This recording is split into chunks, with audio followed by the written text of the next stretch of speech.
Hello बच्चों, कहानी की दुनिया में आप सबका स्वागत है। और मैं आज आपको बहुत इंटरेस्टिंग कहानी सुनाने जा रहा हूँ। बच्चों, हुआ यूँ कि एक टाइगर में और एक गधे में लड़ाई हो गई।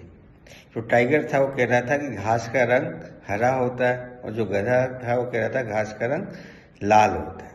दोनों में बहुत विवाद हुआ। विवाद इतना बढ़ गया कि दोनों को राजा के पास जाना पड़ा। राजा से टाइगर ने कहा कि महाराज देखो, ये मानने को तैयार ही नहीं है, गधा मेरे से विवाद कर रहा है।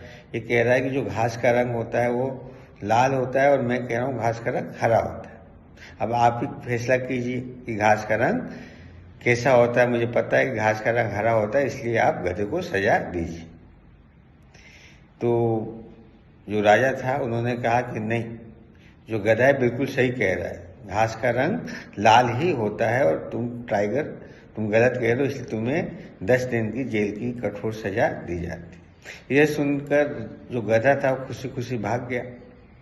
जो टाइगर था वो राजा के पास गया, बोला महाराज आप क्या बात कर रहे हो, आपको ही पता है कि जो घास का रंग हरा होता है, मेरे को भी पता है घास का रंग हरा होता है, फिर भी आप मेरे को सजा दे रहे हो, और उसको आपने छोड़ दिया, वो खुशी खुशी गया, मेरी बेइज्जती कर दी। महाराज ने कहा कि भाई टाइगर सुनो, तुम किससे बात कर रहे हो, गधे से? तुमको पता होना चाहिए कि जो हम जिससे विवाद कर रहे हैं हम वो हमारे लायक है भी या नहीं।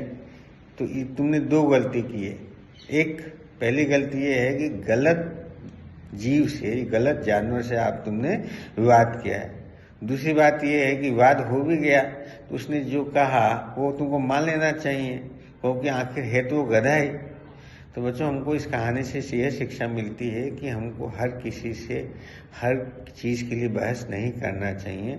सामने वाले की स्थिति, मानसिक स्थिति भी देखना चाहिए, जब भी हमें तर्क करना चाहिए, नहीं तो उसका कोई निष्कर्ष निकलता नहीं है। तो I am sure you must like my story. If you like my story, please do share and subscribe. Thank you so much.